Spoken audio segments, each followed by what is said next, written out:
Bonjour à tous, vous êtes sur CGTN français. Bienvenue dans cette émission spéciale dans le cadre du 20e anniversaire de la rétrocession de Hong Kong à la Chine. Le 1er juillet 1997, le Royaume-Uni rendait Hong Kong à la Chine. La politique un pays deux systèmes était alors lancée pour la première fois à cette occasion. Pour célébrer ce moment historique, une série d'activités sont prévues, notamment une cérémonie le jour même en présence du président chinois Xi Jinping. Dans une trentaine de minutes environ, l'avion présidentiel atterrira et Xi Jinping prendra la parole immédiatement. Vous pourrez suivre tout cela en direct sur notre chaîne, en compagnie de notre invité du jour, son Excellence M. Wu Zexian, ancien ambassadeur de Chine en République démocratique du Congo et au Liban. Bonjour Monsieur l'ambassadeur. Bonjour. C'est un plaisir de vous accueillir de nouveau sur notre plateau. C'est un plaisir aussi pour moi. Avant d'entamer notre discussion, notre envoyé spécial Liu Fang est à Hong Kong pour couvrir l'événement. Allons-nous la rejoindre tout de suite? Bonjour Liu Fang, le président chinois Xi Jinping arrivera dans un instant. Où vous êtes situé maintenant et quelle est la situation sur place? Bonjour Chidan, je me trouve au centre culturel de Hong Kong. C'est ici que l'on peut admirer le port Victoria. Et aujourd'hui, il fait très beau. La température dépasse les 30 degrés. Et l'avion transportant le président chinois Xi Jinping arrivera bientôt à Hong Kong. Un accueil de haut niveau est organisé pour l'occasion. La nouvelle chef de l'exécutif de la région administrative spéciale de Hong Kong, Madame Carrie Lam, ainsi que sa délégation se rendra à l'aéroport pour accueillir le président chinois. L'agenda du président Xi sera très chargé à Hong Kong pour sa première visite en tant que président chinois. Outre cette visite, durant cette visite de 3 jours, de jeudi à samedi, il inspectera la garnison de l'armée populaire de libération à Hong Kong. Il rencontrera également des représentants hongkongais issus de différents milieux. Et demain soir, un grand gala de célébration aura lieu au centre de congrès et d'exposition de Hong Kong qui se trouve juste derrière moi et juste en face de la mer. Et pour le 1er juillet, jour du 20e anniversaire du retour de Hong Kong à la Chine, marque également l'inauguration du 5e gouvernement régional de la RAS de Hong Kong qui aura lieu au centre de congrès et d'exposition. Lorsque de la cérémonie d'inauguration, les membres du 5e gouvernement de la RAS de Hong Kong prêteront serment. Et le président chinois Xi Jinping prononcera un discours à la fin de la cérémonie qui retiendra l'attention de tout le monde. Durant la soirée, il y aura de fantastiques feux d'artifice qui seront lancés depuis le port Victoria où je me trouve actuellement. Donc, ça sera vraiment un grand jour pour Hong Kong. Voilà les informations que j'ai pu recueillir pour l'instant. À vous, Chidan. Merci beaucoup Liu Fang pour toutes ces précisions et bon courage pour la suite de vos reportages. Je me tourne vers vous, Monsieur l'ambassadeur. Pourriez-vous d'abord nous éclairer un peu plus sur la politique un pays deux systèmes? Bon, un pays deux systèmes, d'abord un pays. Un pays, c'est la Chine, c'est clair. Mais pourquoi on insiste sur cette notion d'un pays? C'est que justement, Hong Kong a été pendant plus de 150 ans une colonie britannique. C'est-à-dire en 1842, les Anglais ont occupé d'abord l'île de Hong Kong, c'était le début, un petit morceau, et puis ensuite ils ont agrandi un peu leur colonie, et puis ils ont agrandi encore davantage à la fin du 19e siècle, c'est devenu la taille actuelle. Bon, ça s'est resté voilà, une colonie anglaise jusqu'en 1997. Et l'année où vous avez évoqué la rétrocession de Hong Kong à la souveraineté chinoise. Bon. Alors, donc Hong Kong malgré le fait que cette région a été une colonie anglaise, faisait partie de la Chine. Bon, c'est une partie intégrante de la Chine. Donc on insiste sur l'aspect d'un pays. Donc, comme toutes les autres régions de la Chine, Hong Kong fait partie de la Chine, avant comme aujourd'hui. Simplement, dans l'histoire, cette région a été une colonie britannique. Alors, deux systèmes, c'est que, voilà, justement, à cause de cette histoire, voilà, de colonisation, au moment de la rétrocession de Hong Kong à la souveraineté chinoise, on s'est dit, comment on va gérer cette situation? Est-ce qu'on devrait, voilà, imposer le même système, voilà, appliqué dans les autres régions de la Chine à Hong Kong? Voilà. La question s'est posée, et puis la réponse était claire, c'est-à-dire ce n'était pas nécessaire d'imposer quoi que ce soit aux Hongkongais, sauf la souveraineté, voilà, qui est surtout traduite dans l'aspect diplomatique et dans l'aspect de la défense. Mais autrement, dans la vie quotidienne, il n'était pas nécessaire de changer quoi que ce soit. Du coup, on s'est dit, on va appliquer deux systèmes, c'est-à-dire le système tel qu'il est appliqué dans les autres régions de la Chine, bon, ça reste inchangé. Et puis pour les Hongkongais, ils vont observer le même mode de vie, ils vont appliquer le même système qu'ils ont connu depuis plus de 150 ans. Voilà.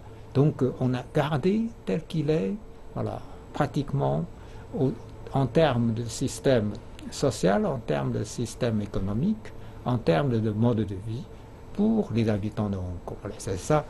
Et concrètement, qu'est-ce qui s'est passé? Concrètement, donc, le gouvernement central, voilà, qui récupère la souveraineté sur Hong Kong, alors, garde toujours un œil, voilà, sur cette région spéciale, mais tout en favorisant le développement de Hong Kong.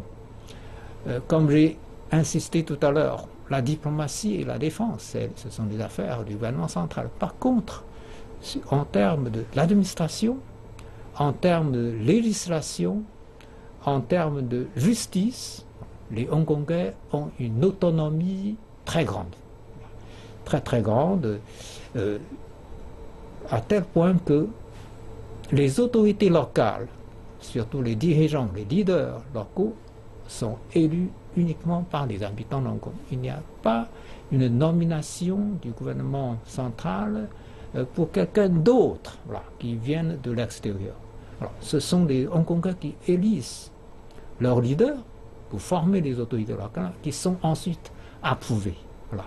Donc, voilà, approuvé par le gouvernement central qui donne la nomination officielle, d'accord? Mais il y a d'abord l'élection locale. Les Hongkongais, du coup, voilà, gardent toujours leur propre habitude, leur mode de vie, etc., etc. Aujourd'hui, Hong Kong reste toujours un port franc, voilà, une zone franche sur le plan fiscal. Ils ont gardé toujours leur autonomie financière. Le gouvernement central ne taxe pas la région de Hong Kong, contrairement voilà, à ce qui est fait dans les autres régions de la Chine. Par exemple, dans les autres régions de la Chine, surtout pour les régions côtières qui sont très riches, le gouvernement central taxe fort, parce que comme vous êtes riche, il faut, voilà, donner un coup de main, voilà, aux régions qui sont moins favorisées. Donc on taxe très fort depuis le gouvernement central les régions développées, côtières, dans le reste de la Chine, voilà, pour favoriser le développement des régions moins favorisées. Bon, mais ce n'est pas le cas de Hong Kong. Le Hong Kong, les Hongkongais ne paient aucun impôt au gouvernement central. D'accord? Ça, c'est déjà un avantage, voilà, énorme. En plus, oui. Donc là, il s'agit donc d'un concept unique, c'est-à-dire qu'on ne trouve pas ce genre de situation ailleurs. Il n'y a donc aucun précédent sur la planète. Et pourquoi un tel choix pour Hong Kong à ce moment-là? Je crois que, ouais, en effet, c'est un cas unique. Je crois que ça vient surtout de la sagesse et du pragmatisme des Chinois. La philosophie chinoise est toujours très pragmatique. Bon, comme on faisait face à une telle situation, voilà, au moment de rétrocession de Hong Kong à la souveraineté chinoise, est-ce qu'il fallait imposer quelque chose en risquant de provoquer des agitations, des inquiétudes, ou bien est-ce qu'il vaut mieux conserver ce qui était, et tout en donnant une autonomie suffisante pour les habitants de Hong Kong, qui pourraient très bien gérer leurs affaires eux-mêmes. Donc c'était un choix, à mon avis, un choix de sagesse. Voilà, un choix de sagesse qui est lié à la vieille tradition chinoise, la vieille philosophie chinoise, voilà, qui veut toujours garder un équilibre, voilà, une harmonie. Voilà. Donc cela reflète une flexibilité au sein du gouvernement central. Tout à fait, une très grande flexibilité. D'ailleurs, il faut savoir que au moment où Hong Kong retournait à la Chine appliquait déjà, voilà, depuis une dizaine d'années, une politique qui s'appelle la réforme et l'ouverture. Donc, la réforme et l'ouverture traduit déjà une flexibilité énorme, parce qu'avant 1978, l'année où on a décidé d'appliquer cette politique de réforme et d'ouverture, la Chine appliquait une économie planifiée, suivant une idéologie socialiste qui était un peu figée. Voilà.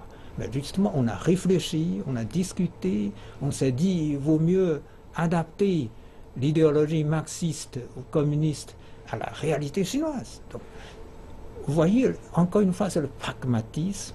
Voilà. C'est cette notion de tenir toujours de la réalité des choses, du terrain, voilà, qui l'emporte. Voilà. Là aussi, voilà, en adoptant une politique d'un pays, deux systèmes, c'est toujours cette idée de souplesse, voilà, qui conduit les autorités centrales à diriger le pays. Vous avez évoqué la politique, la réforme et l'ouverture. On ne peut pas parler de ça et également la politique un pays deux systèmes sans parler de l'ancien dirigeant de la Chine, M. Deng Xiaoping. C'est lui qui a énoncé cette formule pour la première fois. Comment cette politique a-t-elle été accueillie à l'époque ? C'est-à-dire, d'abord, la politique d'ouverture et réforme, ça a été accueilli, bien sûr, favorablement, avec beaucoup d'enthousiasme par les habitants chinois. Bon, à propos de cette politique d'un pays de système, au moment de la rétrocession de Hong Kong à la souveraineté chinoise, à ce que j'ai appris, au début, les Hongkongais étaient plus ou moins réticents, n'étaient pas totalement très sûrs. Certains ont voulu émigrer, ailleurs. Je crois qu'il y a eu un certain nombre d'habitants de Hong Kong ont émigré au Canada, par exemple, ou bien ils ont choisi de garder une sorte d'identité britannique. Ils avaient un peu d'inquiétude. C'est compréhensible. C'est compréhensible. Mais ce qui s'est passé, c'est que comme rien n'a changé, 2 ou 3 ans après, tous ceux qui ont émigré, sont revenus à Hong Kong parce que tout simplement à Hong Kong il y a plus d'opportunités d'affaires. Bon, il faut bien vivre. Alors pour bien vivre, il faut faire des affaires. Or, Hong Kong est bien placé pour offrir à ses habitants des opportunités d'affaires. Du coup, pratiquement tous sont revenus. Donc on va évoquer un peu plus l'aspect juridique de Hong Kong. À Hong Kong, la loi fondamentale impacte la ville de multiples façons. Elle précise qui a le droit de vivre à Hong Kong et dit comment le gouvernement doit utiliser l'argent du contribuable. Dans une interview exclusive accordée à CGTN, le chef de l'exécutif de Hong Kong, Leung Chun-ying, a donné son point de vue sur cette loi. Il a fallu près de 5 ans pour terminer la rédaction du texte législatif suprême de Hong Kong. Monsieur Leung Chun-ying, qui fut le secrétaire général du comité consultatif de 1988 à 1990, a dit que l'ensemble des 160 articles de la loi fondamentale ont été abondamment discutés. Nous avons imprimé environ 1 million de copies des délibérations et la population de Hong Kong à ce moment-là était de 6 millions de personnes. Pour que les copies soient plus faciles à lire, nous les avons mises à disposition au comptoir des banques à Hong Kong. Il était même possible d'en trouver dans des succursales à l'étranger. La loi abordait tous les aspects de la vie des résidents de Hong Kong après la rétrocession à la Chine en 1997. Je me suis rendu dans tous les quartiers pour écouter les gens après l'envoi des copies des rapports de la consultation. Et ce sont souvent leurs premières questions qui m'ont le plus impressionné. L'une des questions était: quel genre de billets devrons-nous utiliser pour payer notre premier repas après la rétrocession? C'était une question très terre-à-terre qui concernait tout le monde. Alors je leur ai répondu que la réponse se trouvait dans la consultation. La monnaie officielle de la région administrative spéciale de Hong Kong est le dollar hongkongais. Monsieur Leung dit que pour permettre le bon fonctionnement du système de gouvernance un pays, deux systèmes, il faut respecter la loi fondamentale à la lettre. Comment s'assurer qu'un pays, deux systèmes est bien mis en œuvre? Selon moi, cela dépend de deux choses. Premièrement, la conception doit être scientifique et pragmatique. Il faut dire que le gouvernement central, Hong Kong et les autres acteurs ont fait beaucoup d'efforts pour s'assurer que la conception soit mise en pratique lors de la rédaction des articles de la loi fondamentale. Chaque individu, quelle que soit son origine sociale, ne doit pas seulement connaître la loi, mais aussi comprendre correctement le sens véritable de chaque ligne. Depuis sa prise de fonction en 2012, M. Leung s'est attaqué activement aux problèmes qui préoccupent le plus le public, tels que le logement, la pauvreté, le vieillissement de la société et la protection environnementale, et ses efforts ont souvent été couronnés de succès.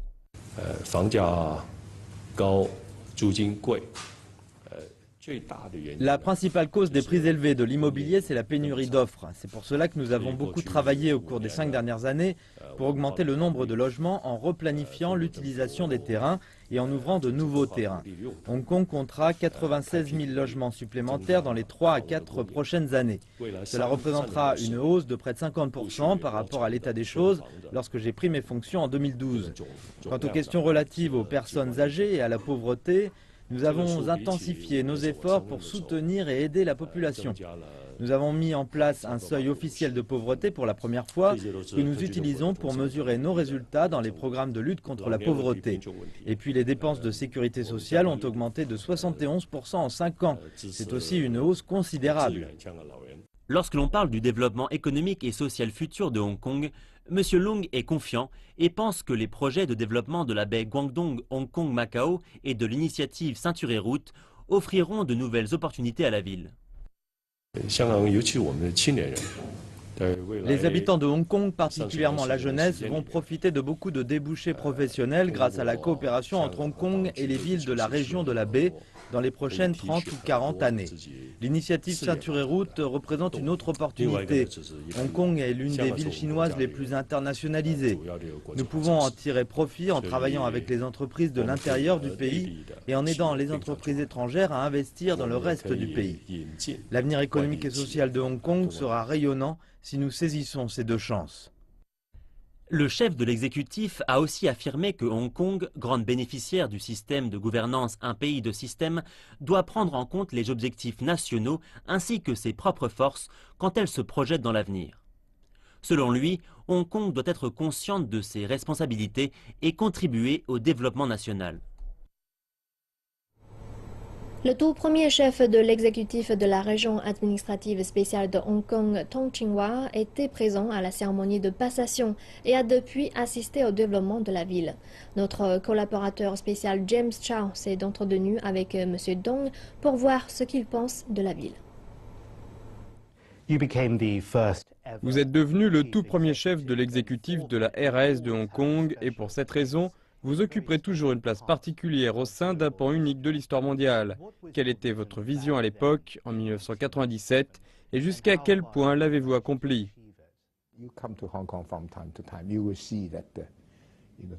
Si vous venez à Hong Kong de temps en temps, vous verrez que la façon de vivre n'a pas changé. Le libre marché de l'économie est toujours prospère, que l'état de droit est très bien maintenu, que l'internationalisation de notre ville est assez semblable à ce qu'elle était auparavant.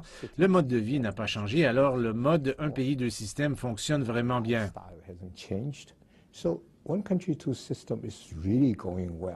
Hong Kong célèbre le 20e anniversaire de sa rétrocession en 1997. 2 décennies complètes ont maintenant passé. Est-ce que cela vous paraît avoir été aussi long? Chaque journée passe tellement vite. Quand Hong Kong a été rendu à la Chine, notre économie composait 16% de l'économie chinoise en des termes de PIB. Maintenant, elle a baissé à 3% seulement. Mais d'un autre côté, la relation économique entre les deux est maintenant vraiment très étroite. Alors la question est, comment pouvons-nous procurer l'effet de levier à la croissance rapide de la Chine?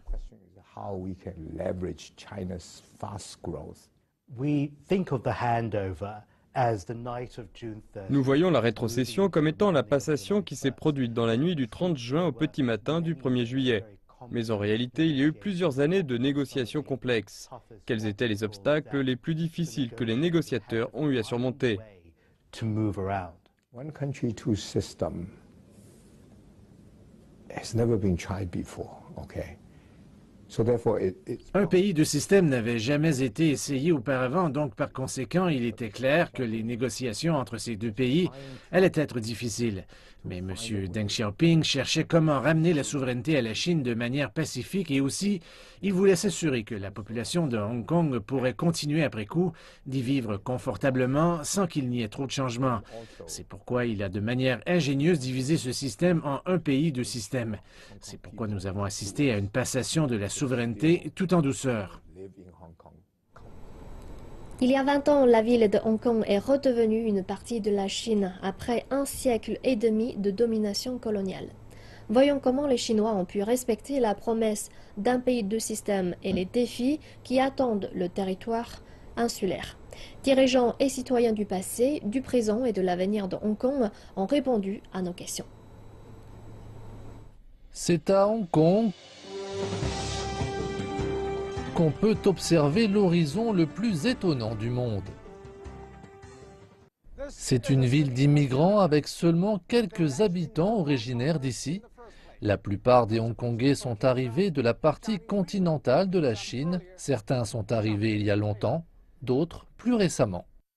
Mais tout a commencé à petite échelle. Le petit village du sud de la Chine n'était qu'un point sur la carte avant que les Britanniques ne le conquièrent et le placent sous leur domination coloniale.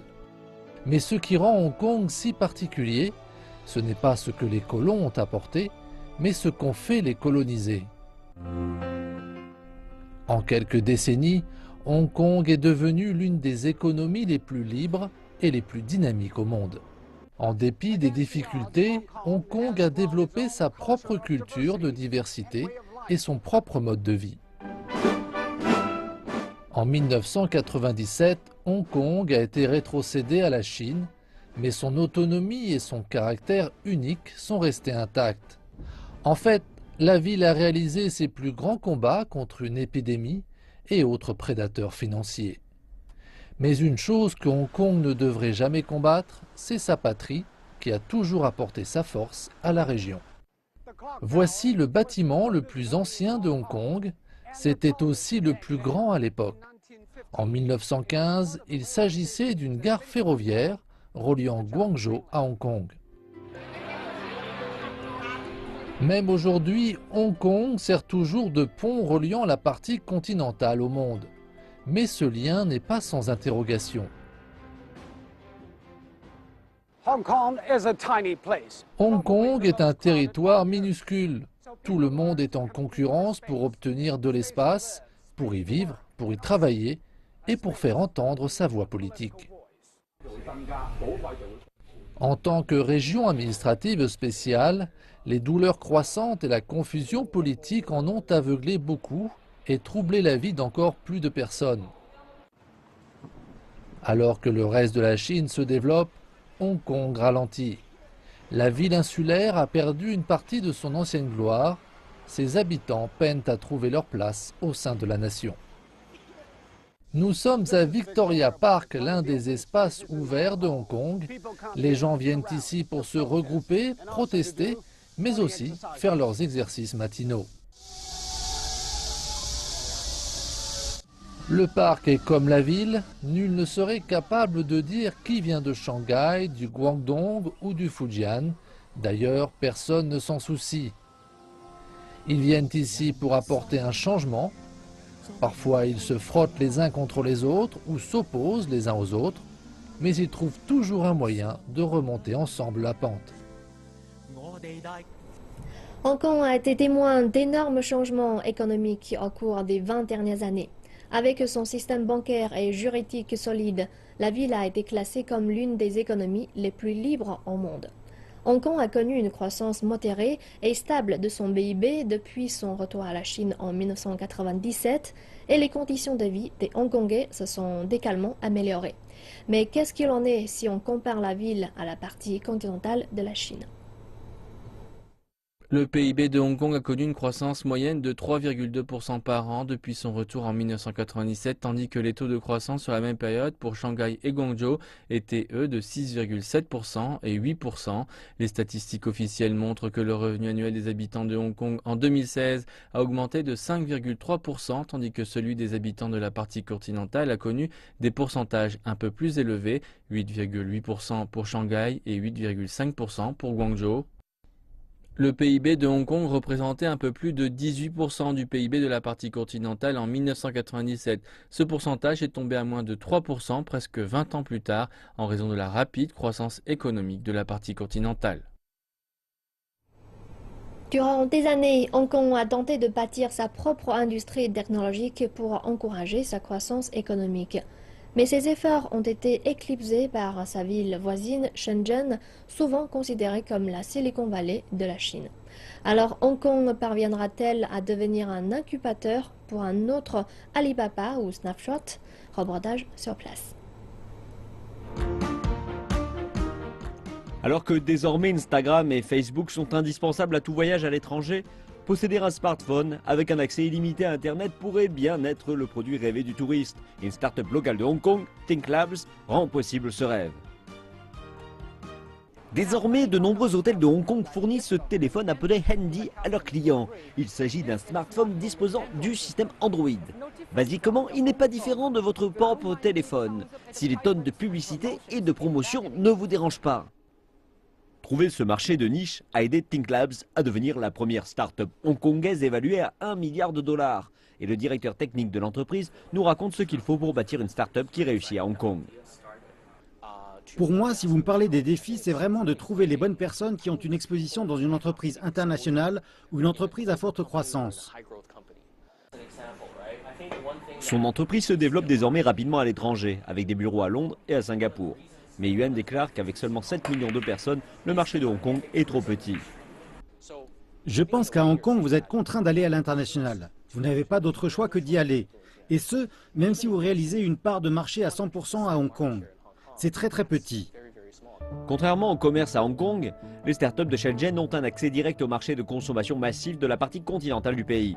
À la frontière avec les deux villes, les responsables hongkongais tentent désormais de tourner ce lieu en un parc technologique pour partager le succès de Shenzhen. Pour Shenzhen, nous parlons du prototype le plus rapide au monde. Et Hong Kong a le service, l'éducation, le secteur médical. Mais si vous allez plus loin, vous avez la manufacture, les prototypes et les bases de big data.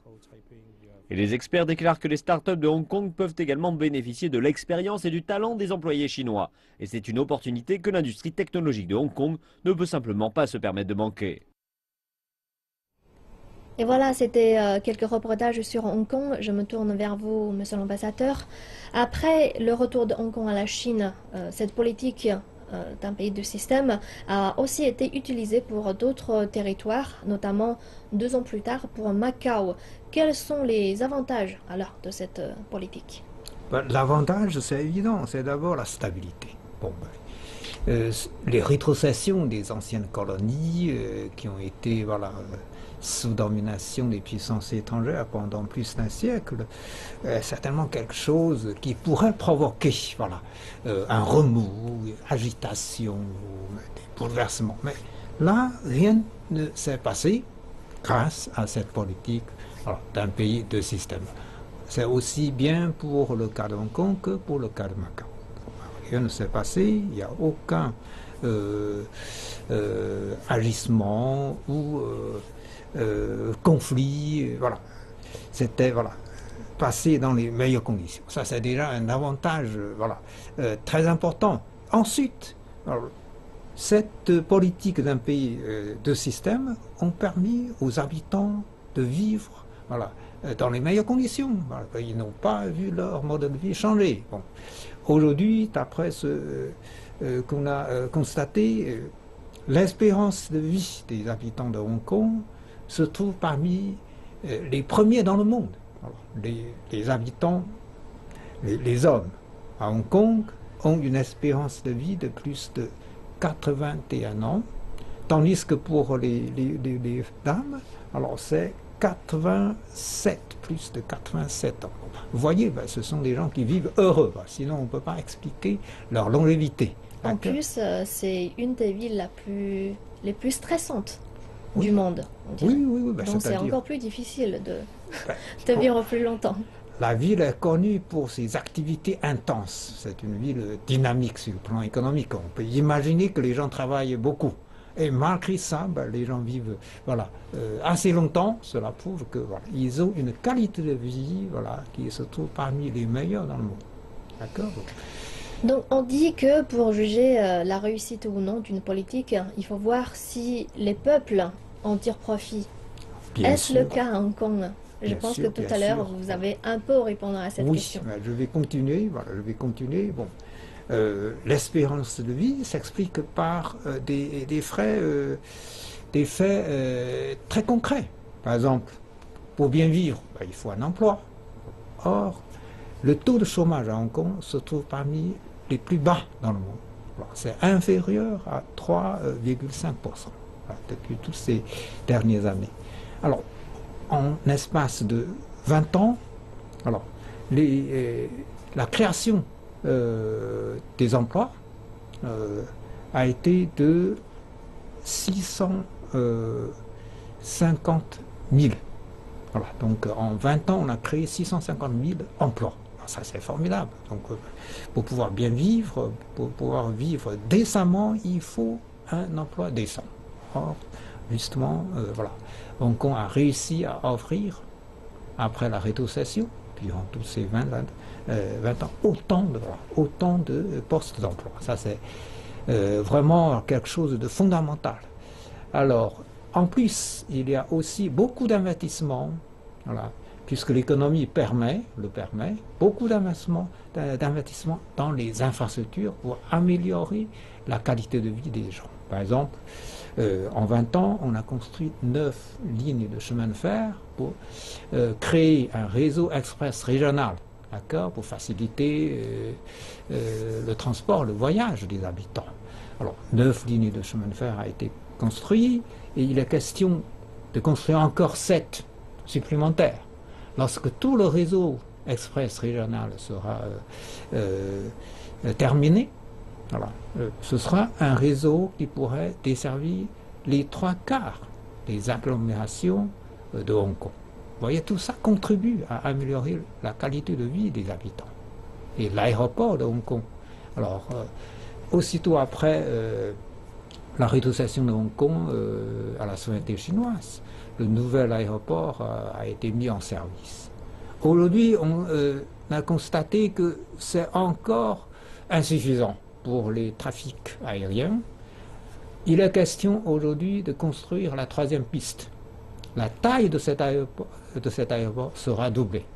Vous voyez, tout ça contribue énormément à améliorer la qualité de vie des habitants. Il y a un autre ouvrage très important qui sera bientôt terminé, c'est le grand pont maritime reliant Hong Kong, Macao et Zhuhai. Voilà. Ce sera un pont maritime comprenant aussi des tunnels sur la mer. Bon. Une succession de ponts maritimes, de tunnels longs de plus de 50 km en mer, entièrement en mer. Vous voyez? Et je vais vous dire que ce n'est pas, oui, ce sera le plus long, mais ce n'est pas un cas unique, parce qu'il y a déjà eu d'autres ponts maritimes longs de plusieurs kilomètres dans d'autres villes en Chine. Vous voyez, tout ça donne une image formidable pour voir la construction, la réalisation dans les infrastructures, et tout ça aide directement l'amélioration du niveau de vie des habitants, y compris ceux de Hong Kong.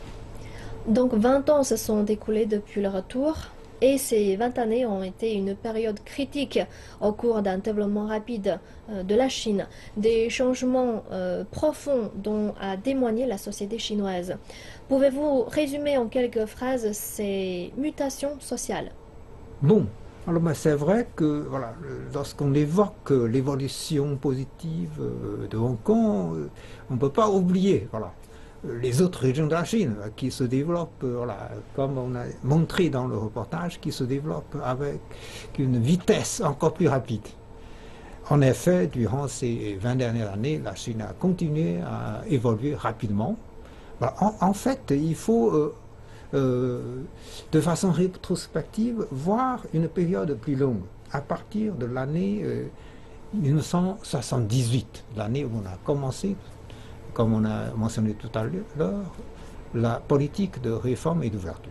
Bon, alors, en 2010, je vais vous donner quelques chiffres. Les chiffres sont ennuyeux, mais sont très parlants et intéressants. Voilà, si on écoute bien, ce sont des chiffres qui vont vous donner une image très claire de la Chine depuis ces dernières décennies. En 2010, la Chine est devenue la deuxième économie du monde. Voilà. Donc, le PIB de la Chine a été 4 fois supérieur par rapport, en 2010, 4 fois supérieur par rapport à l'année 1978, l'année où on a commencé la réforme et l'ouverture. Bon. Et l'année dernière, le PIB de la Chine, c'est 11 000 milliards de dollars. Une croissance de 6,7%. Ce sont des chiffres qui font envie. Qui font envie. Et la contribution de la croissance économique chinoise pour la croissance économique du monde, c'est à la hauteur de 30%. Donc la Chine, elle seule, contribue à hauteur de 30% à la croissance économique du monde. Et en ce qui concerne le PIB par tête habitant, en 2012, on se trouve toujours dans cette période de décennie qui connaît le développement rapide. En 2012, le PIB par tête habitant a été multiplié par 16 par rapport à l'année 1978. D'accord ? En plus, il faut voir aussi un autre chiffre qui est très parlant, c'est la contribution du service, du secteur tertiaire, dans la proportion de la croissance économique. La Chine est un pays qui était pendant des milliers d'années une société profondément agricole. Donc l'agriculture était le secteur principal et qui faisait vivre la plupart des Chinois. Et en 2013, pour la première fois, le secteur tertiaire, le service, a apporté une contribution plus importante que l'industrie. J'ai évoqué l'agriculture, mais il ne faut pas oublier qu'à partir des années 50, la Chine a rapidement développé l'industrie, et surtout depuis ces 2 ou 3 dernières décennies. Bon, d'abord l'agriculture, et puis c'est l'industrie qui a pris la place la plus importante. Et aujourd'hui, ce qu'on voit, c'est que c'est le service qui dépasse l'industrie et l'agriculture. Au total, c'est-à-dire en 2015, il y a 2 ans, le service occupe déjà plus de la moitié de l'économie chinoise. Mais tout ça montre que c'est un pays qui évolue très rapidement vers une modernisation incroyable. On va donc revenir un peu plus tard sur notre discussion. Tout d'abord, on va regarder encore quelques reportages. Hong Kong est l'un des principaux centres de fret aérien de la région.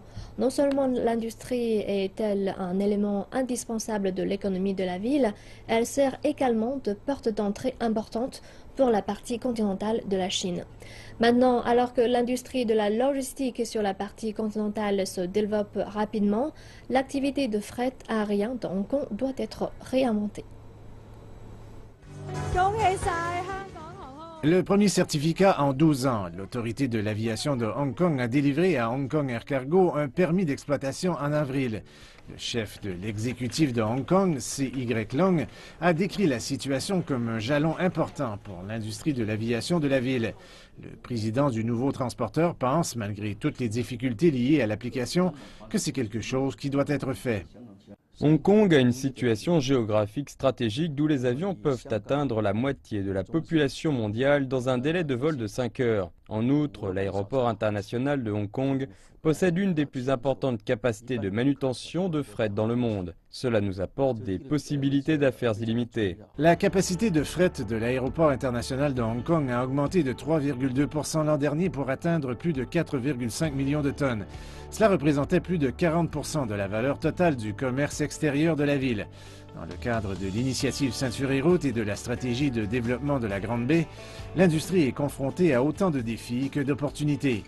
Il existe 4 aéroports majeurs voisins dans la région du delta de la rivière des Perles, de sorte que l'efficacité est la clé pour que Hong Kong se démarque. Nous fournissons un service logistique 24 heures sur 24 pour le fret aérien à Hong Kong. Cela signifie que le fret aérien peut être traité électroniquement avant d'arriver physiquement à Hong Kong. En raison de ces normes opérationnelles élevées et très efficaces, nous pouvons accepter le fret avec jusqu'à 3 heures avant le départ du vol.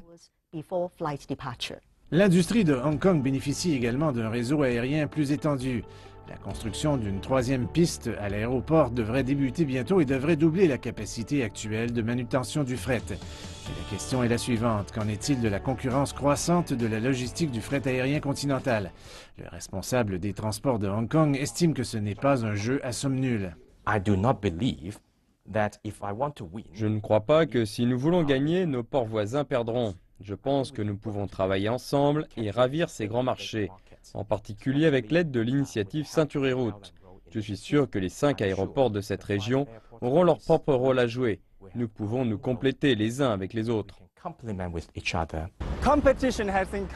La concurrence a encouragé l'industrie du fret aérien de Hong Kong à offrir des services spécialisés et personnalisés, y compris l'emballage, l'assurance et le traçage des expéditions. Les autorités croient, avec les technologies de l'information et la construction de la 3e piste, que ces services à valeur ajoutée continueront à aider l'industrie du fret aérien à contribuer davantage à la croissance économique de Hong Kong. Parlons maintenant du secteur immobilier de Hong Kong. Basé à Hong Kong, M. Piers Brunner est le président directeur général pour la Grande Chine de Knight Frank, leader du Conseil immobilier international. Il réside à Hong Kong depuis environ 18 ans. Cet homme a une connaissance approfondie de la culture chinoise. Il témoigne du changement et du développement de Hong Kong et de son secteur immobilier. Piers Brunner est un homme d'affaires britannique qui a passé 22 ans en Asie, principalement à Hong Kong. Il pense que le retour du territoire en Chine a été un succès. Son seul souci, il estime que les progrès pourraient avoir été plus rapides. Un pays, 2 systèmes est un nouveau concept pour tous et je pense que les gens essaient de trouver leur place. J'espère que nous pouvons l'accélérer et à mon avis, l'envie de faire plaisir à tout le monde étouffe le développement potentiel. Piers Brunner explique que Hong Kong est extrêmement bien placé stratégiquement et géographiquement. C'est un centre financier mondial, donc si on va faire les choses sur une base financière mondiale, ici on peut y parvenir. Je pense qu'il y a un aspect de logistique, un aspect de tourisme, un aspect de vente au détail, donc je pense que cette position est très bonne. Le plus grand problème de Hong Kong, dit-il, est le coût de la propriété. C'est toujours l'un des endroits les plus chers du monde pour vivre. Nous avons un problème parce que les prix de l'immobilier sont si élevés et trop coûteux pour certaines personnes, ce qui a des freins. Je pense que certaines choses comme la scolarité sont restées les mêmes. En fait, avec le temps, la scolarité s'est même améliorée à Hong Kong. Qu'en est-il de l'avenir? Hong Kong continuera-t-il à prospérer? Va-t-il prospérer et réussir? Je pense que nous devrions l'adopter. Je pense que nous savons que nous avons un grand voisin qui facilite et aide. Je pense que la stratégie Ceinture et Route sera massive. Massive pour Hong Kong, mais elle atteindra d'autres régions. Je pense que Hong Kong devrait en faire partie. Hong Kong a longtemps été connu pour être le paradis du shopping. Le tourisme représente une partie importante de l'économie locale et la plupart des visiteurs viennent de la partie continentale de la Chine. Quand on vous dit Hong Kong, qu'est-ce qui vous vient tout de suite à l'esprit? Je suis allé dans un centre commercial là-bas. C'est complètement fou. J'adore. Eh oui, À Hong Kong, on vient dépenser son argent. Il y a de nombreuses marques et de nombreux magasins et chaque jour a son lot de nouveautés. Dans les grands magasins comme Lane Crawford, les cosmétiques, les vêtements féminins et les bijoux sont les produits les plus prisés. Nous avons des gammes de produits exclusifs du monde entier. Donc, nous avons de nombreux produits que vous ne pourrez trouver qu'à Hong Kong. La population de la partie continentale de la Chine constitue le contingent de touristes le plus important à Hong Kong, avec 42 millions de passages à la frontière l'an dernier. C'est 18 fois plus qu'en 1997, lorsque Hong Kong est revenu dans le giron de la mère patrie. Je vais à Hong Kong tous les 2 ou 3 mois, principalement pour faire du shopping. Cette fois-ci, j'ai acheté des chaussures et des produits de soins pour bébé. Ma femme et moi sommes restés ici 5 jours et nous avons dépensé 40 000 yuans en achats divers. Les prix de vente au détail à Hong Kong ont légèrement augmenté depuis mars, après avoir connu plus d'une année de déclin. Le gouvernement dit que cela reflète une reprise du nombre d'arrivées de visiteurs qui était en baisse depuis 2 ans. Hong Kong n'est pas seulement un centre financier international, mais c'est aussi un paradis gastronomique où les restaurants ont l'environnement idéal pour se développer et évoluer. Nous avons visité un restaurant où on sert des oies rôties très particulières et qui ont une histoire qui l'est tout autant. Les gens de Hong Kong aiment les oies pour leur peau croustillante et leur viande juteuse et tendre. Bien qu'il s'agisse d'un mets offert dans la plupart des restaurants locaux, si vous voulez obtenir le meilleur, vous devez visiter le village de Shan Tseng dans les nouveaux territoires. Et parmi les établissements, Chan Ki est le meilleur choix depuis des décennies. On y vend jusqu'à 500 oies rôties par jour. Nous avons notre propre secret. Les oies sont soigneusement choisies et sont préparées à la main dès le début de la matinée, comme pour les farces, l'ébullition et la coloration au sirop. Elles ont besoin d'au moins 4 heures pour sécher et pour laisser la saveur. Elles sont rôties tous les jours avec du charbon spécial pour assurer le meilleur goût. Depuis ses débuts modestes dans les années 70, en tant que restaurant ambulant pour les routiers et les travailleurs de la construction, Chan Ki est maintenant le lieu de prédilection des amateurs d'oies à Hong Kong et un incontournable pour les touristes. Mais prendre de l'expansion n'est pas si simple. Les expériences passées ont rendu la famille Chan assez méfiante des aventures commerciales trop risquées. Au cours de nos années de gloire dans les années 90, nous avons eu 15 succursales à Hong Kong, mais la crise financière asiatique de 1998 et l'épidémie de SARS en 2003 nous ont durement frappés. Chan Ki s'est tourné vers la partie continentale de la Chine à la fin des années 90 où de nouvelles opportunités commerciales se sont offertes. Nous avons ouvert plusieurs succursales à Shenzhen et à Guangzhou. Cette stratégie a été assez bien appliquée et a contribué à promouvoir notre marque. Après 2006, lorsque les voyages entre Hong Kong et la partie continentale sont devenus plus fréquents, nous avons ouvert des franchises à Sheung et à Mongkok au milieu du boom du tourisme. Maintenant, Chan Ki a 6 nouvelles succursales à Hong Kong ainsi que des franchises à Macao, à Shenzhen et même à Hainan. M. Chan dit qu'il continuera avec une confiance renouvelée et tentera d'apporter les saveurs de Hong Kong à encore plus de gens à travers la Chine. Voilà, monsieur l'ambassadeur, tout à l'heure, lors de notre discussion précédente, nous avons parlé du changement de la société chinoise. Et pour Hong Kong, qu'est-ce qui a changé depuis ces 20 dernières années? Sauf que la prospérité est encore plus visible.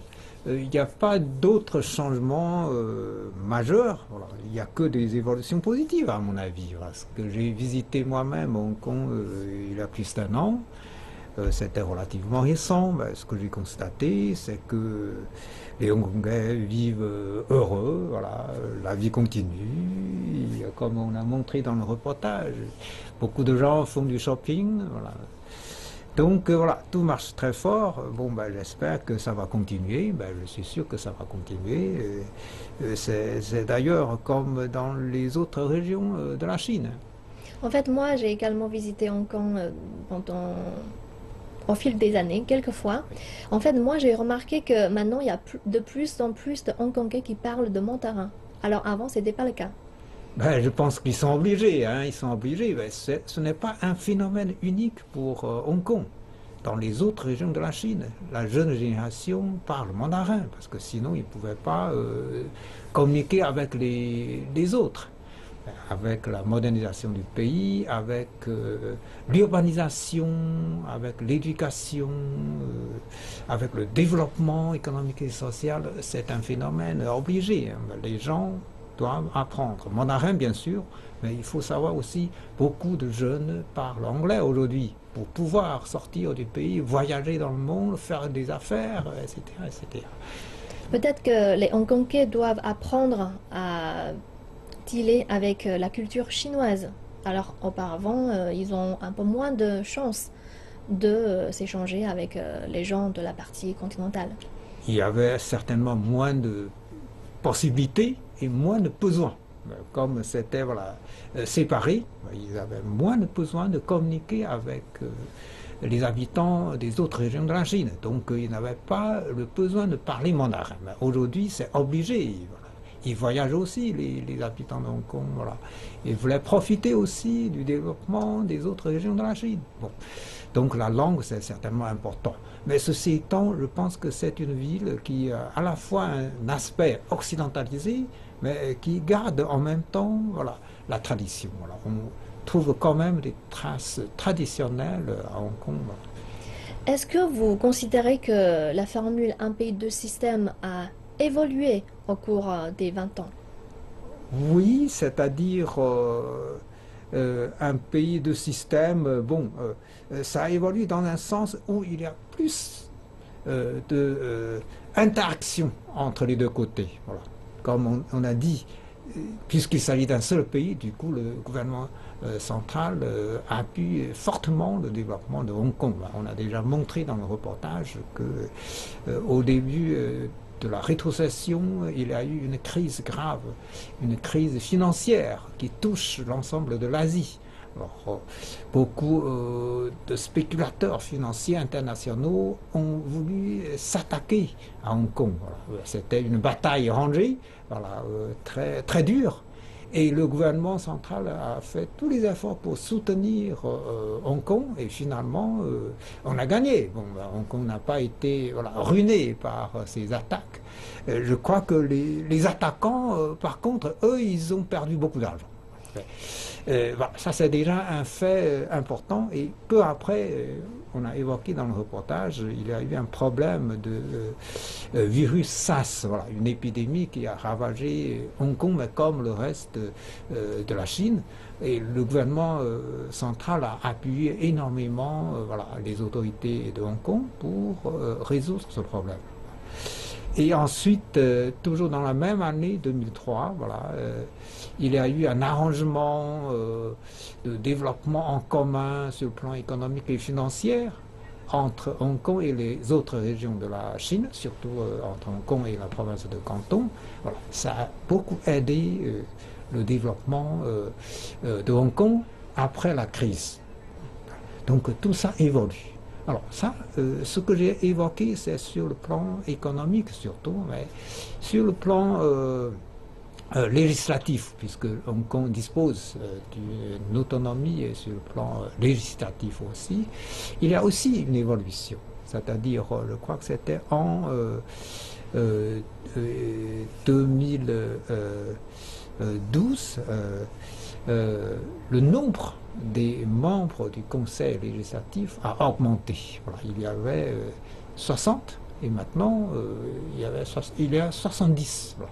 Et tout ça pour permettre aux représentants des habitants de Hong Kong de mieux s'exprimer, pour écouter, pour permettre aussi au gouvernement central de mieux écouter les voix des habitants de Hong Kong. Tout ça évolue, toujours dans un sens positif.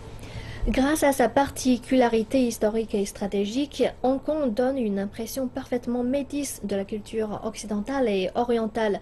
Et là, un côté extrêmement traditionnel chinois. D'un autre côté, ses édifices modernes l'a rendu connu à l'international.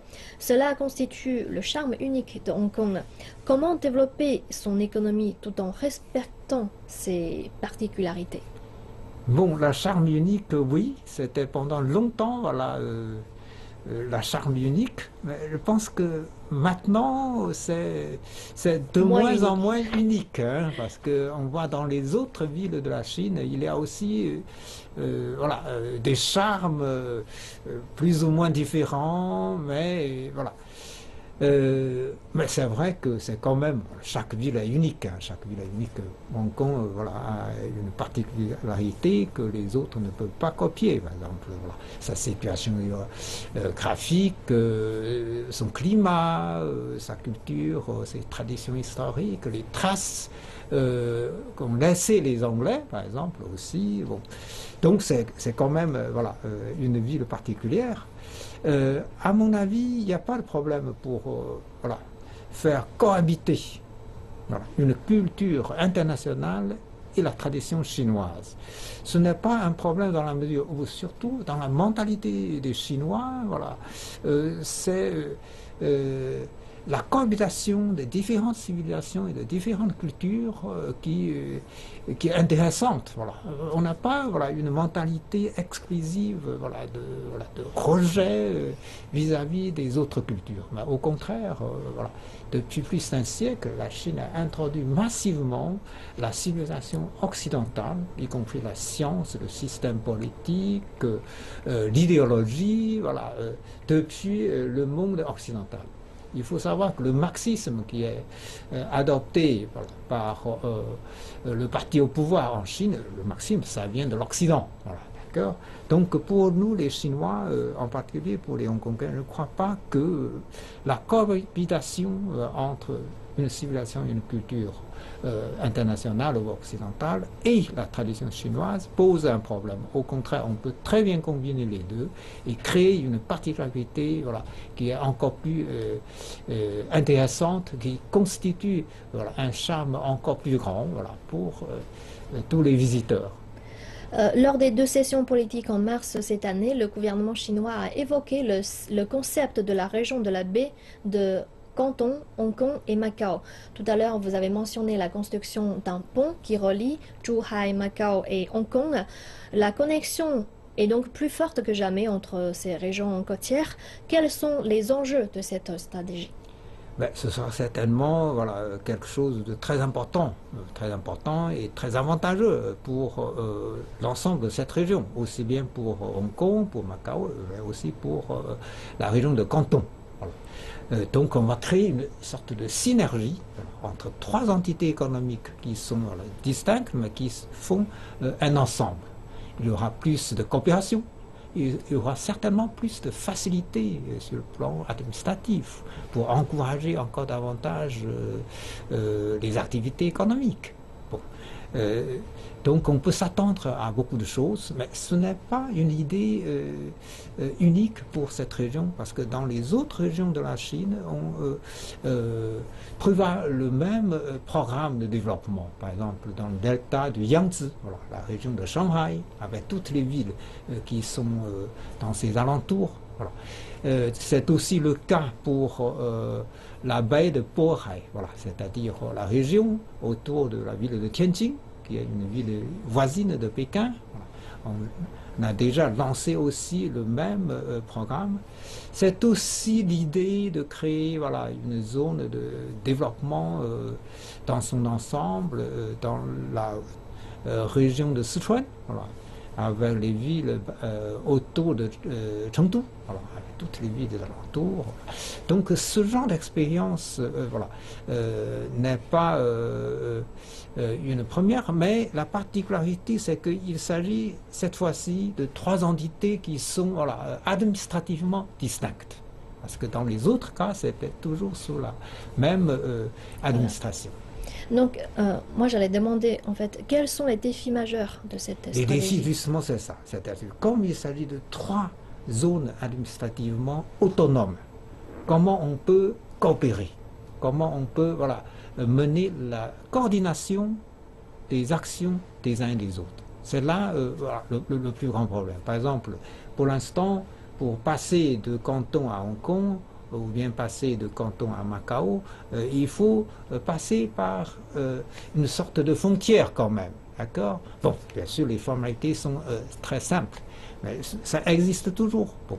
Est-ce qu'il faut simplifier encore davantage les formalités, non seulement au niveau des voyages des passagers, mais aussi au niveau de l'entrée des entreprises, mais aussi des marchandises. Bon, je pense que là-dessus, en voulant créer un ensemble qui relie les trois entités économiques, il y a certainement des plans prévoyant la simplification des formalités administratives.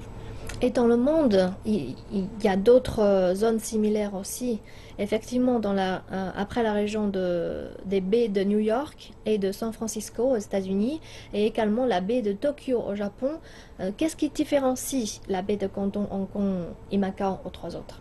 Mais c'est le même cas, c'est-à-dire dans le cas de San Francisco, de New York ou de Tokyo, c'était comme chez nous dans le cas de Shanghai, de Tianjin, de Chengdu.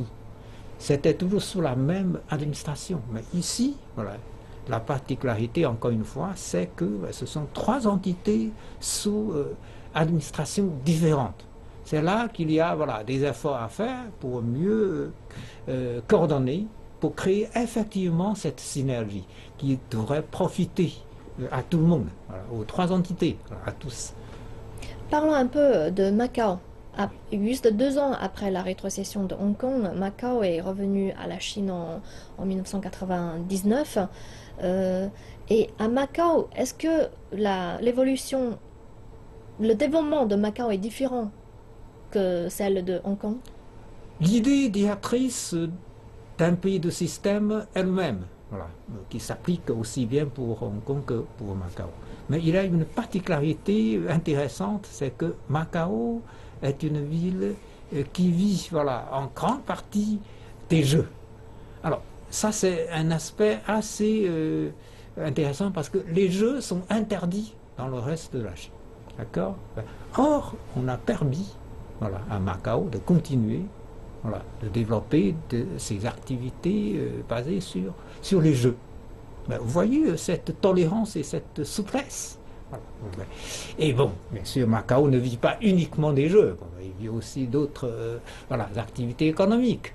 Mais les jeux constituent quelque chose de très important pour son économie. C'est ça qui est aussi une différence avec l'économie de Hong Kong.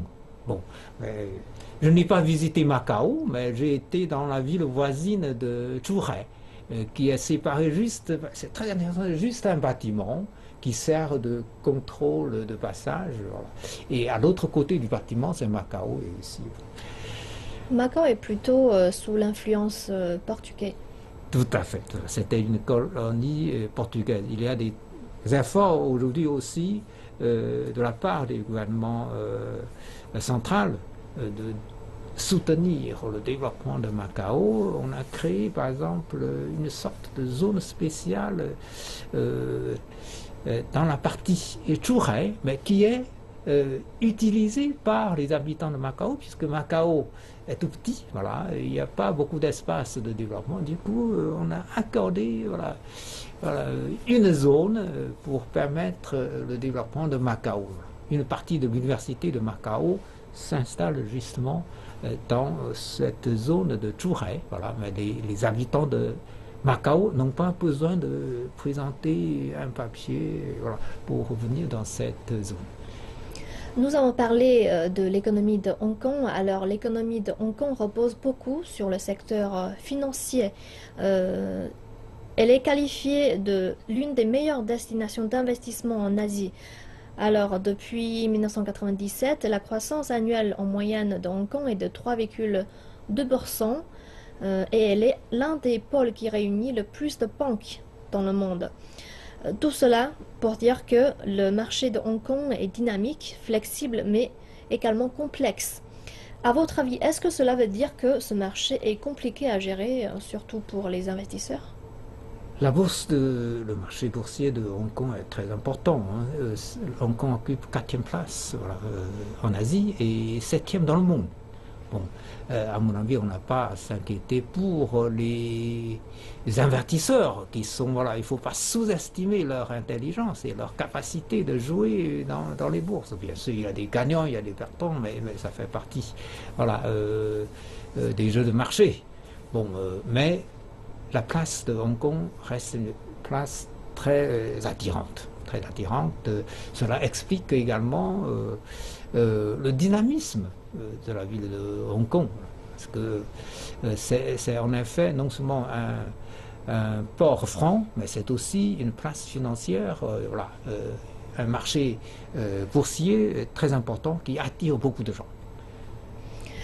Et j'aimerais bien parler de l'implication de l'économie chinoise de la partie continentale à l'économie de Hong Kong. Jusqu'à présent, les entreprises issues de la partie continentale inscrites sur le marché boursier hongkongais occupent 48,5%. C'est quand même un chiffre assez important. C'est un chiffre très important, mais c'est rassurant, puisque lorsque vous avez, voilà, une économie colossale juste à côté et qui s'intéresse à la bourse, donc vous êtes rassuré puisque vous avez, voilà, des investisseurs, des gens qui cotent, voilà, la bourse de Hong Kong.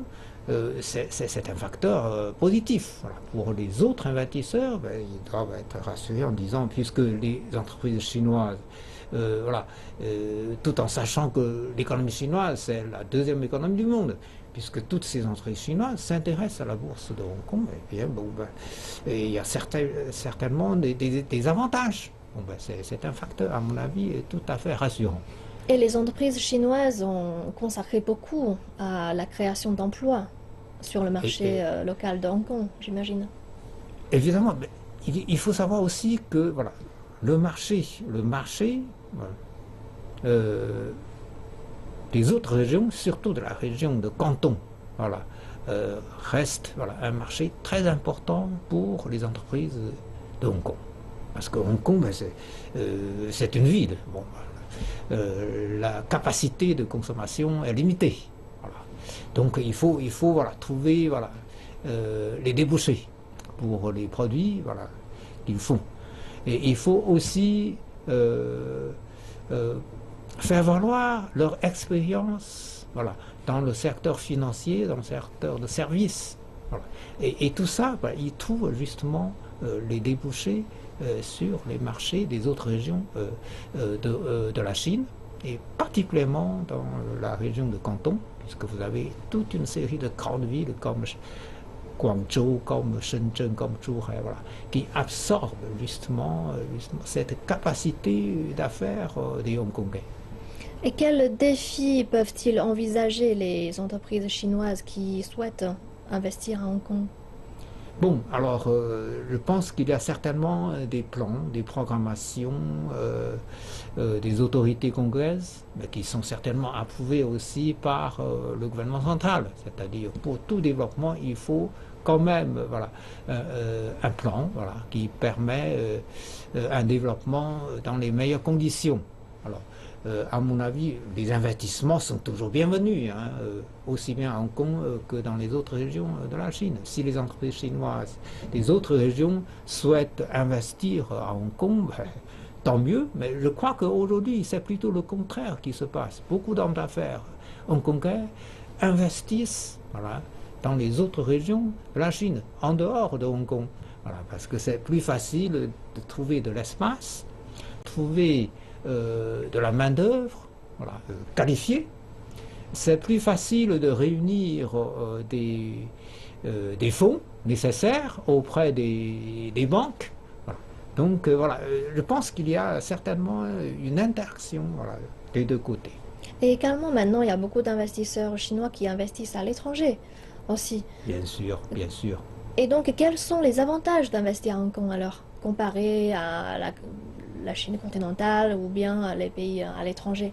Hong Kong, c'est quand même voilà, une ville très particulière, dans la mesure où, premièrement, c'est une ville chinoise. Donc, voilà, les Hongkongais connaissent bien voilà, la tradition, la culture et surtout la mentalité des entrepreneurs chinois. Voilà. Et en même temps, Hong Kong est une ville internationale qui a une très riche expérience, voilà, en ce qui concerne les activités commerciales, économiques, financières sur le plan international. Et c'est ce qui manque souvent chez les entrepreneurs chinois. Alors, les entrepreneurs chinois qui investissent à Hong Kong peuvent très bien profiter de l'expérience, de savoir-faire des Hongkongais, de leurs partenaires hongkongais, en la matière. Voilà, ça, c'est un avantage qu'on ne peut pas négliger.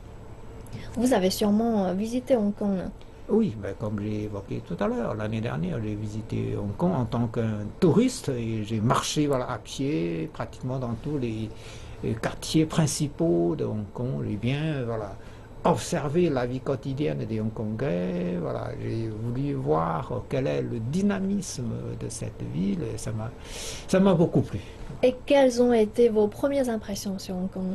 Bon, la première impression, c'est qu'en effet, les Hongkongais vivent comme nous, les autres Chinois, sans le moindre problème, sans la moindre inquiétude, sans le moindre dérangement à cause de la rétrocession. Je voyais des Hongkongais vivaient tout à fait comme vous et moi, comme les autres Chinois, à Shanghai, à Pékin ou dans d'autres villes. Donc, il n'y avait pas de différence apparente entre le mode de vie aujourd'hui des Hongkongais et celui des Chinois des autres régions, puisque le reste de la Chine, les autres régions de la Chine, évoluent aussi. Aujourd'hui, on n'est plus sous l'économie planifiée. On adopte depuis plusieurs décennies une économie de marché. Il y a une consommation, très animée.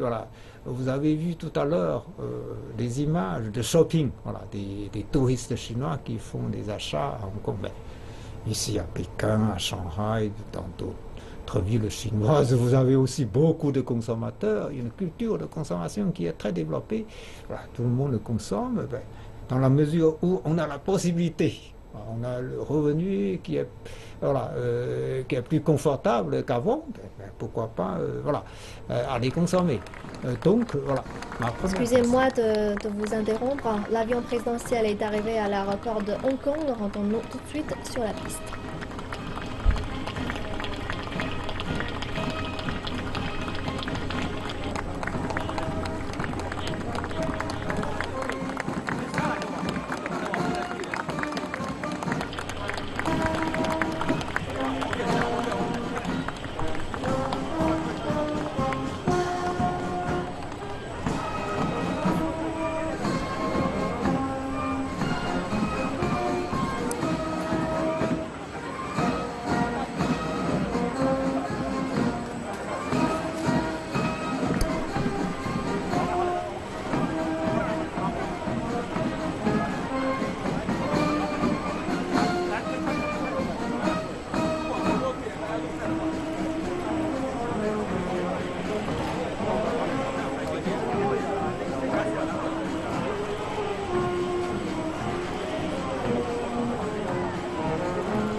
Les amis de la presse, aujourd'hui, il fait assez chaud à Hong Kong. Je vous fais un peu attendre, vous avez travaillé très dur, je vous remercie. Je vous prie de transmettre mes salutations sincères à tous les citoyens de Hong Kong et mes meilleurs vœux à ces citoyens de Hong Kong. Ça fait déjà 9 ans que je reviens à Hong Kong. C'est un grand plaisir pour moi.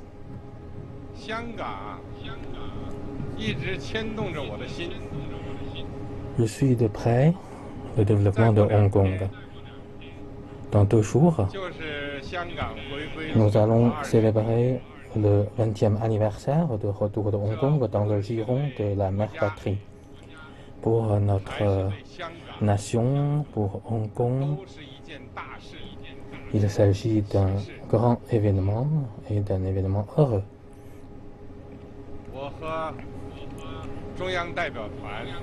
Moi, avec la délégation du gouvernement central, lors de cette visite à Hong Kong, nous avons 3 objectifs. Premièrement, transmettre nos salutations, nos meilleurs vœux et nos félicitations de la création, le 20e anniversaire de création de région administrative spéciale de Hong Kong et féliciter pour les grandes réalisations obtenues et je souhaite également un avenir radieux pour Hong Kong. Deuxième objectif, c'est pour témoigner nos soutiens. Pendant les 20 dernières années, l'autorité centrale de la Chine constitue toujours le soutien ferme de Hong Kong. Et l'autorité centrale de Chine va continuer pour soutenir le développement de Hong Kong et pour améliorer le bien-être des habitants de Hong Kong. Et troisièmement, nous allons planifier ensemble l'avenir de Hong Kong. Nous sommes prêts à travailler ensemble avec tous les secteurs de la société de Hong Kong en faisant un bilan de parcours extraordinaire parcouru pendant les 20 dernières années à Hong Kong. Et nous allons capitaliser les expériences pour fixer les orientations du futur et pour que le principe d'un pays de système soit bien respecté et pérennisé. Et j'espère que pendant la période où je visite Hong Kong, je peux expérimenter les nouveaux développements de Hong Kong et je suis sûr et certain qu'à travers cette visite et les différentes manifestations à Hong Kong,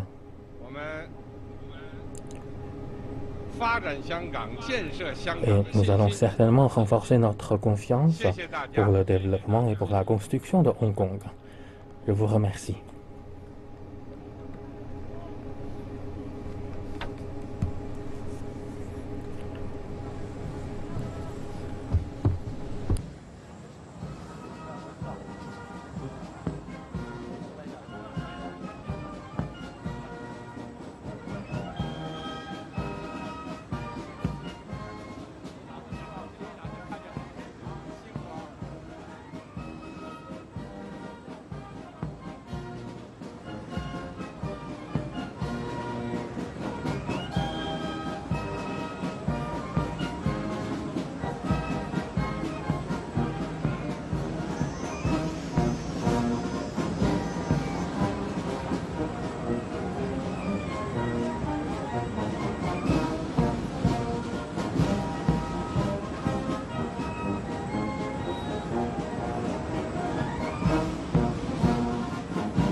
Vous êtes toujours sur CGDN français pour l'émission spéciale sur Hong Kong.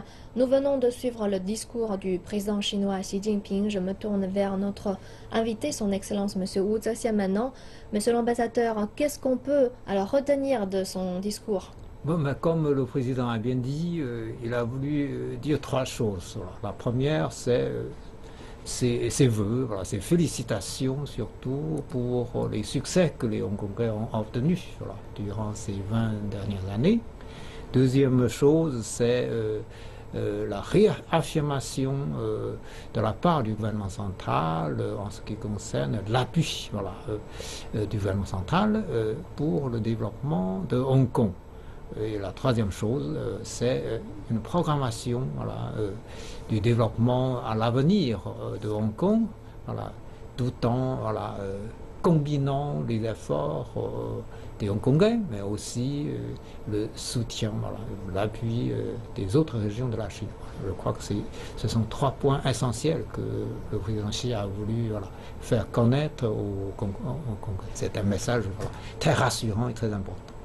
Tout à l'heure, vous avez évoqué vos premières impressions sur Hong Kong. D'un point de vue purement touristique, comment voyez-vous son potentiel? C'est une ville qui a certainement une potentialité énorme. Voilà. Déjà, on voit que voilà, les touristes des autres régions de la Chine voilà, s'intéressent énormément à l'environnement d'achat de cette ville. Ça va continuer, ça va continuer. Et d'ailleurs, les Hongkongais savent leur atout, voilà, ils continuent à offrir voilà, les meilleurs services aux touristes voilà, venus des autres régions de la Chine. Et sur le plan financier, économique, voilà, tout ça, bon, ça marche très très fort. Voilà. Ça va continuer surtout avec cette programmation de la création de la baie Hong Kong, Macao et Canton. Voilà. Donc je suis totalement confiant en l'avenir de la Chine sur le plan économique, sur le plan touristique, sur le plan social, etc., etc. Hong Kong a pu garder son aspect traditionnel chinois au fil des ans, que ce soit sa gastronomie, ou bien sa vie communautaire, etc. Mais l'influence britannique est quand même assez forte. Ce contraste culturel est-il plutôt un atout ou un contraint? À mon avis, c'est plutôt un atout. Bon. C'est vrai que les puissances occidentales, voilà, en particulier pour le cas de Hong Kong, la puissance britannique a laissé beaucoup de traces. Mais ce n'est pas forcément un problème. À Pékin, on voit aussi voilà, des quartiers qui sont conservés, surtout Dongjiaomingxiang et Xijiaomingxiang. Ce sont voilà, des traces laissées par les puissances étrangères. Bon, dans la mesure où on a récupéré la souveraineté, dans la mesure où on est indépendant, ce sont des traces historiques qui sont là pour nous rappeler bien sûr l'histoire, mais qui sont là aussi pour représenter une autre culture. Aujourd'hui, lorsqu'on regarde tous ces bâtiments de l'architecture occidentale, on ne les considère pas comme un symbole de quelque chose de douloureux. Voilà, bien sûr, ça rappelle l'histoire, mais c'est plutôt voilà, voilà, une autre civilisation, c'est la représentation d'une autre civilisation, d'une autre culture, c'est tout. Aujourd'hui, bon, puisque voilà, on est voilà, tout à fait aujourd'hui souverain et indépendant. Donc vis-à-vis des autres cultures, on a une attitude tout à fait ouverte. La dernière question. Si vous deviez faire une prédiction sur l'avenir de Hong Kong pour les 20 prochaines années, par exemple, quelle image voyez-vous? Ce sera voilà, une ville encore plus prospère, mais ce que je voudrais surtout insister, c'est qu'il y aura de moins en moins de différences entre les habitants de Hong Kong et les habitants des autres régions de la Chine en termes de niveau de vie. Déjà, vous voyez aujourd'hui, beaucoup de consommateurs, beaucoup de touristes chinois dépensent énormément à Hong Kong. Vous voyez, donc il y aura de moins en moins de différences. Ce n'est plus comme avant. Avant, c'était un écart important. On a montré les chiffres. le PIB de Hong Kong représentait voilà, pratiquement 20%, à peu près 20% voilà, du PIB et du reste de la Chine. Mais aujourd'hui, ça fait 3%. Donc, vous voyez, voilà, l'écart se réduit. Il n'y aura plus d'écart. Dans 20 ans, à mon avis, il n'y aura plus d'écart en termes de niveau de vie ou en termes de développement, sinon dans un sens inverse. Peut-être une ville comme Canton, une ville comme Shanghai pourrait dépasser dans plusieurs critères la ville de Hong Kong. Mais ceci étant, la ville de Hong Kong gardera toujours ses charmes et ses particularités, ça c'est sûr. Merci, Monsieur l'ambassadeur, pour votre éclaircissement. C'est la fin de cette émission spéciale. Merci de votre fidélité. CGTN vous tiendra au courant d'autres actualités portant sur l'anniversaire de la rétrocession de Hong Kong. Vous pouvez également nous suivre sur notre site internet et les réseaux sociaux. Au nom de toute l'équipe, je vous souhaite une excellente suite de programme. À notre endroit.